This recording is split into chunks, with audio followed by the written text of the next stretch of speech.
close the door. Let me take some voice protection.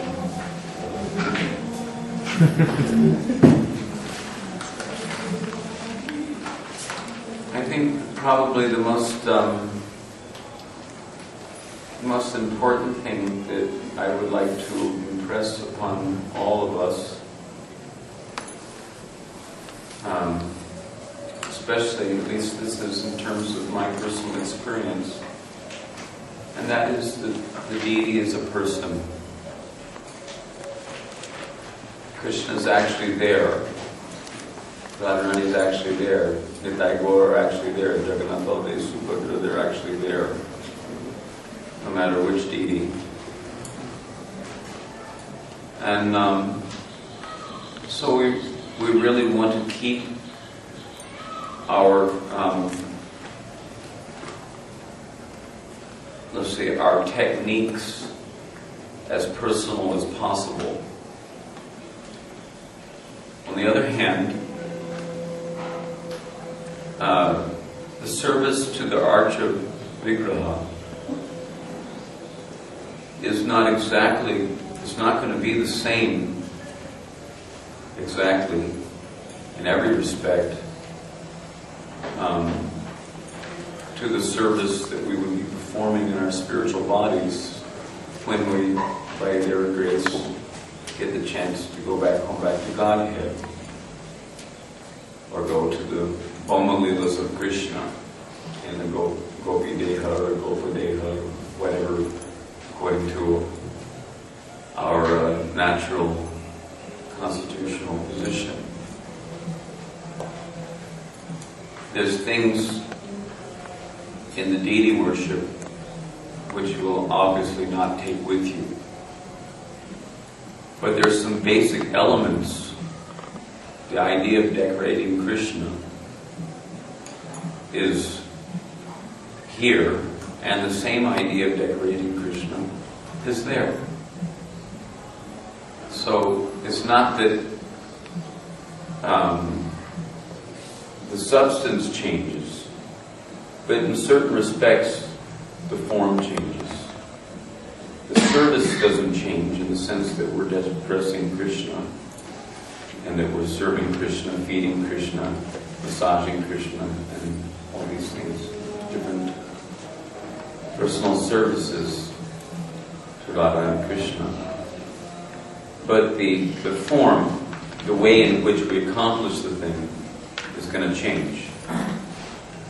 You know, we want to ornament Krishna, but in that realm, we'll be slipping a ring over his finger. In this realm, we'll be sticking it on with blue tack or with beeswax or whatever we have at our disposal. So there are going to be certain things that are not going to be there.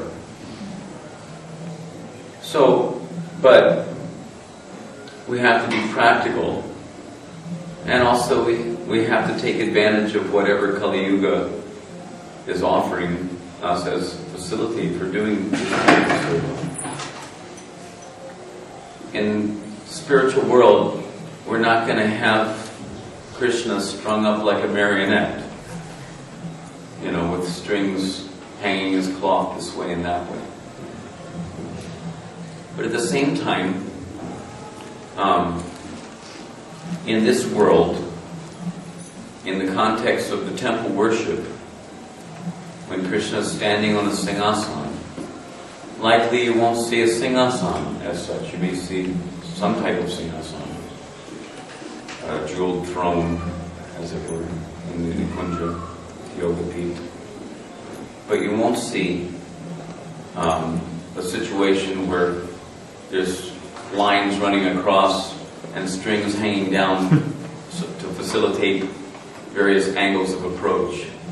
You won't see these things there.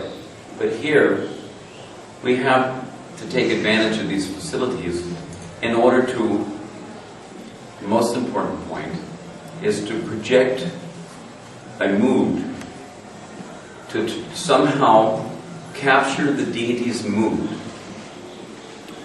and help to bring out that mood. Just like at least in Vrindavan, in our Vrindavan temple, Radha Shyam Sundar are in a dancing mood. Prabhupada said that Radharani has two most important arts. That is cooking and dancing. And of the two, Prabhupada said that dancing is the most important. If Radharani stops dancing, then the whole show is finished. So we have to remember that the deities as persons, and especially in that they're dancing, we have to keep in mind that in presenting the deity for the pleasure of the devotees, for their inspiration, to help inspire them to also dance, and chant in Sankirtan. In Vrindavan, which Prabhupada has mentioned that every temple, and wherever there's one tulsi plant, according to Padma Purana, that is as good as Vrindavan. Of course, there's like home away from home, and then there's really home. So there's a little difference between the Vrindavan or Mayapur, which is actually no different from Vrindavan in magnitude. Just like the drop of water in the ocean and the ocean are one. So anyway, in Vrindavan, we have this mood of Krishna and Radharani dancing in Rasa Leela, and in any case, our whole aim is to inspire the devotees to become, to join Krishna's dancing party. Prabhupada is told in relationship to one of Narottam Das Thakur's kirtan songs that the goal of this Krishna consciousness movement is to join Radha and Krishna's dancing party, to join in the Rasa Leela. So the whole purpose of the deity worship is to inspire devotees and also to attract, as Janani Bas was saying, the public, to the lotus feet of Krishna, to their beauty. But the idea is to bring out their beauty, to bring out the sweetness, to bring out the mood of the deity in the matter of their dancing affair. So then there are different techniques in the matter of hanging the clothes in various ways to help to, at least within our minds as we see the deity, generate that movement. Although we may not be qualified to see Radha and Krishna dancing directly, that's on a higher platform. That you will come to gradually.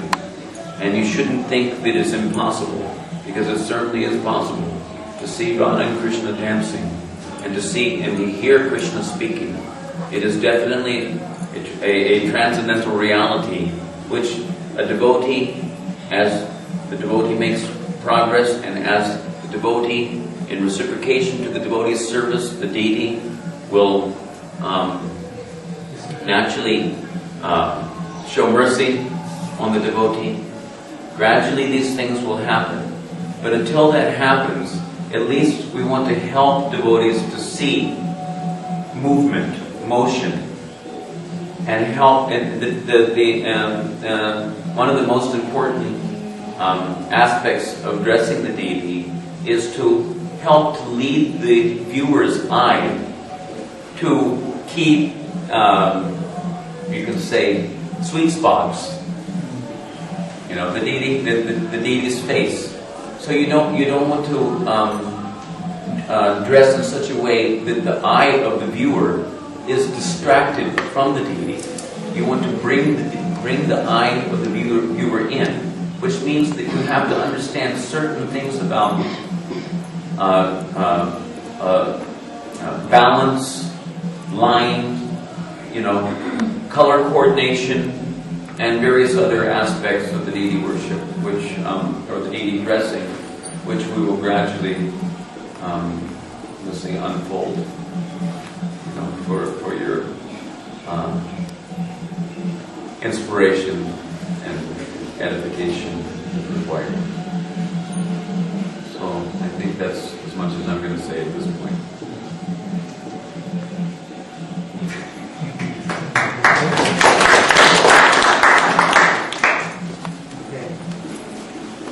A lot more people here than we were told. I expected 7 people show up. We really want to keep this course practical. Maybe like 50% theory, 50% or even more practical and less talking. I mean, that's ideally what I like. But we have a lot of devotees here, so we're going to have to work out with Aindra how we're going to coordinate it. Maybe we have 5 here. One more suggestion. Yeah. Like as many work areas you have, break into groups like that. Yeah. Like one person do, or the other devotees give feedback on it. Yeah. And then check that with the facilitators to see. Right. Something like that. And we're probably going to, yeah, we'll have to break up the groups. It says like 5 days, so we have today's like introduction, and we have time to do something today. And then there's about 24 students here, so there's 6 deity heads, and I mean there's 6 Krishnas, 6 Radharanis, and yes, Equals 6 including there's 6. I included these. There's 6 Krishnas, 6 Radharanis, and there's Radha. No, there's one. There's only 5. Okay. Anyway, everybody will get a chance. This is what I hope is everybody will get a chance. One day they can practice on turbans, and then one day on Radharani, and then in a group, I think that would work out, something like that. Yeah. So everybody gets a chance to, because otherwise, 15 minutes you can't do much. You really need to work on the turbans. It's taken me 20 years, and I still don't know how to do the turbans. So in 4 days, I don't know how much you're going to do. And I stress a lot on turbans because that's the most difficult thing for me to do. The other things, most pujaris pick up on, putting jewelry and pinning up dresses. There's a few little quirks that people do wrong, like sometimes when they pin up Radharani's chadar, they don't pin it at the end, they pin it up slightly in, and the end hangs down, stuff like that, which is basically common sense, you keep the flow. So there's a few common sense things. Once you catch that, the dressing is fairly straightforward. You can't really go too much wrong. But the turban, and Radharani, Prabhupada said somewhere about symmetry, keeping the symmetry of Radharani's hair. So when we put the jewelry like this and the flowers, so Radharani is a lot easier to dress. Krishna, because of his asymmetry, it's a lot more difficult. And in the beginning, pujaris tend to pile everything on. At least I did when I started, just pile everything on.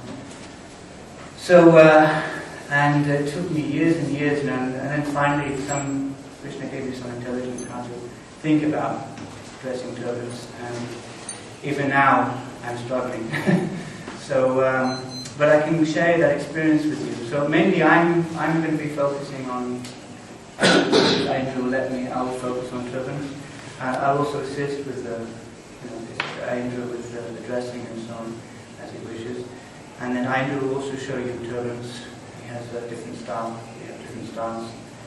And hopefully between us, you'll actually come out of this course and you'll actually have something practical that you can take with you. And not just theory, because theory is one thing, but you actually have to practice it and then you experience it, and hopefully then you can actually take it away with you and apply it. One thing is that Radharani, or any deity, as you're dressing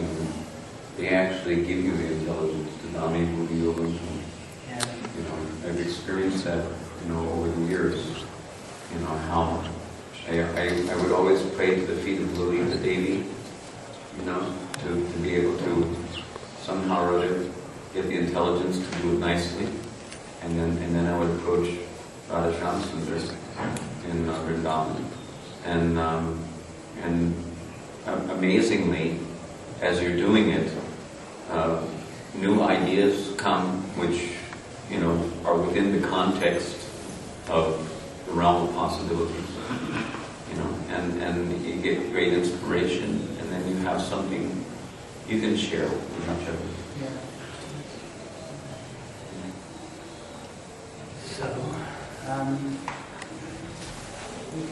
So maybe you can show everybody how you dress Radha and Krishna today. They just the first feeling.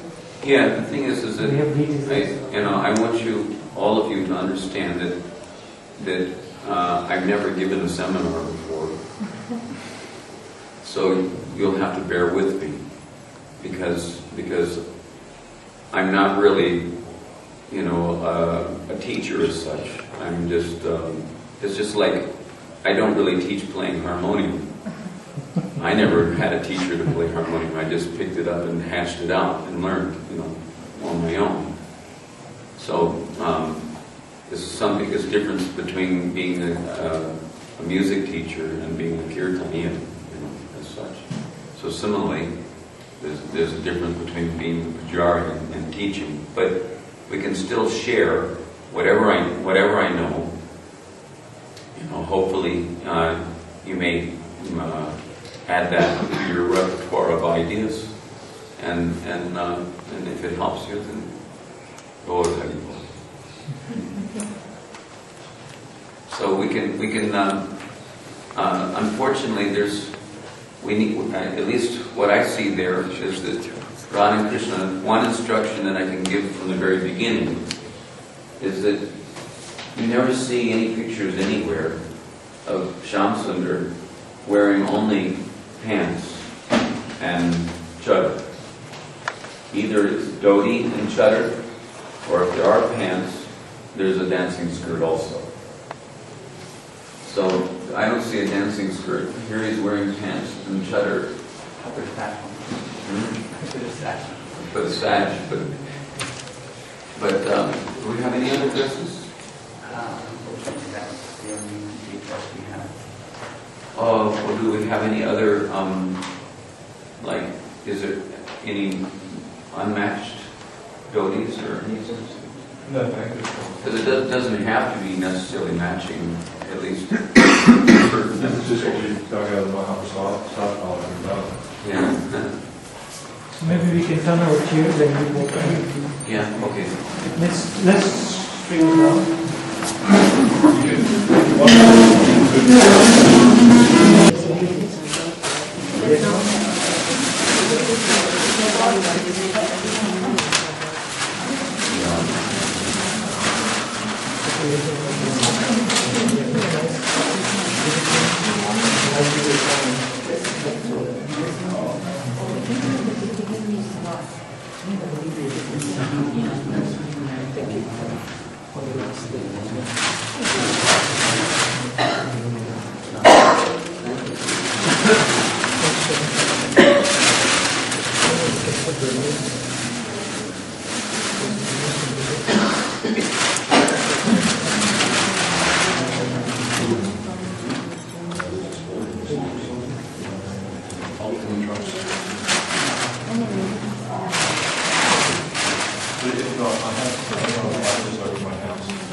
In a day or so, I brought some sample pictures, which might also, pictures worth 1,000 words, right? Of different dressing that I did in Vrindavan, and hopefully, unfortunately, I left a lot of pictures in Vrindavan that I was going to bring here. And maybe if I'm lucky, another devotee coming will bring them. But Gaura Prabhu will arrange a projector, and we can at least view, so that I can point out some different ideas, different styles, because there's many ways to hang the cloth in order to bring out their heads and the first thing here, Gaura Chaitanya Prabhu is fixing the lines. Take a little longer. And this is one of the most important things, is to know where the line should be coming from. Where are you going to need them? This is a dhoti? Yeah. Okay.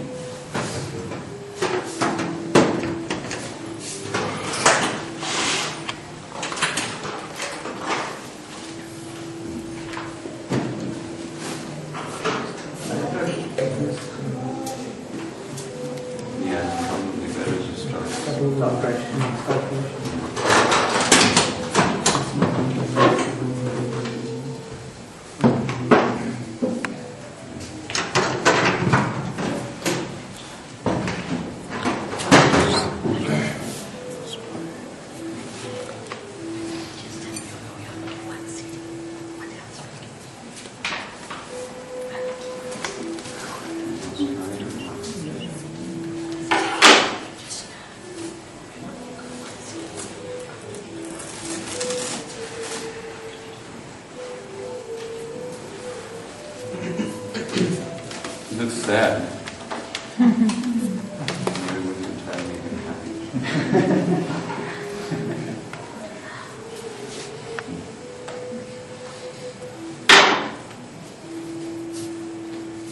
I'm so glum, John.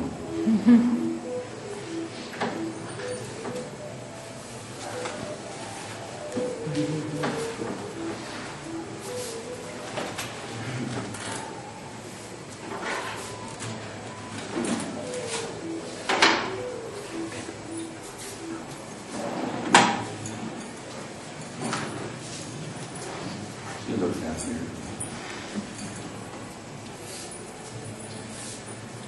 So, one of the main things that we have to understand is that there's actually a system, progressive system, which should be observed. You don't want to do things like, after putting on the dress, you realize that you didn't put on the blouse. So the blouse has to go first, or the kurta has to go first, then the dress, and then the dhoti, like that. And then after putting the dhoti on, before you put your chadar on, you don't want to put your chadar on and then put the garland on and then realize that you didn't put the belt or the sash, things like that. So there's a progressive system. And the idea is that you should dress in such a way that once you've done something, it's done right, and you never have to go back to it to rectify any mistakes. In other words, as you're going along, everything has to be done meticulously, so that when you come up to the top, and put the crown and decorating, it's finished, and you don't have to go back and redo things. So it's important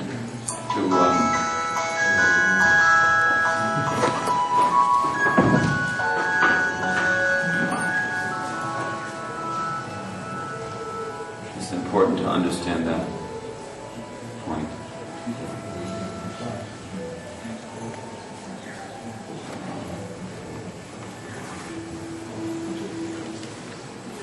So usually after bathing the deity,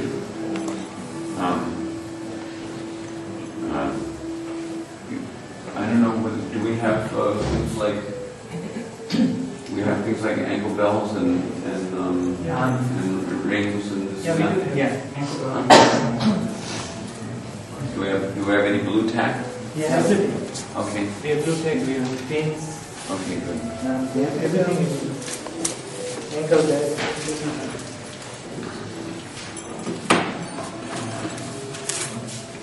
Krishna Kantu.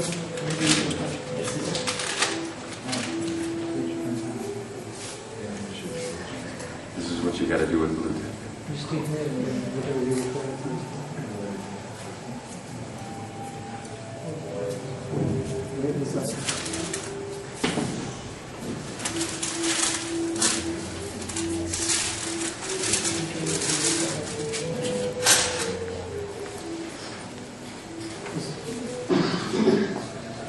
These are the only ankle bracelets you have. Those are the only ones. Anyway, we'll just give you an idea. I can bring some lunch. Bring some lunch. I bring some lunch. I will go ahead.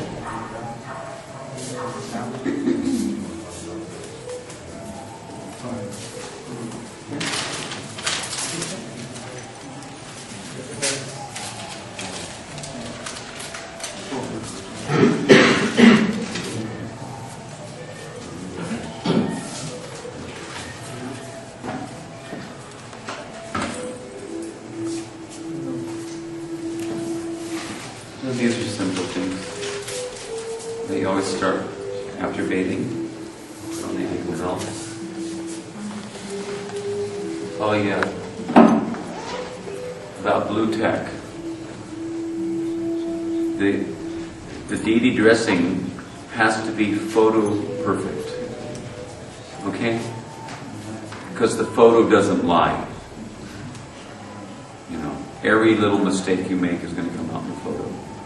So one of the most important things is that blue tack should not show anywhere. You know, it shouldn't be oozing out, you know, from behind the rings or behind the earrings or this or that. And also, as far as pins are concerned, pins should never show. Especially on the flowers. Yeah, when you're decorating flowers, it's the most childish looking thing in my book. It looks so stupid when they have a big fat pin in the middle of the flower. You know, you always pin flower from behind. And there's different ways to do that. So, we'll give one to her and one to him. These are little baby. And we will just pretend.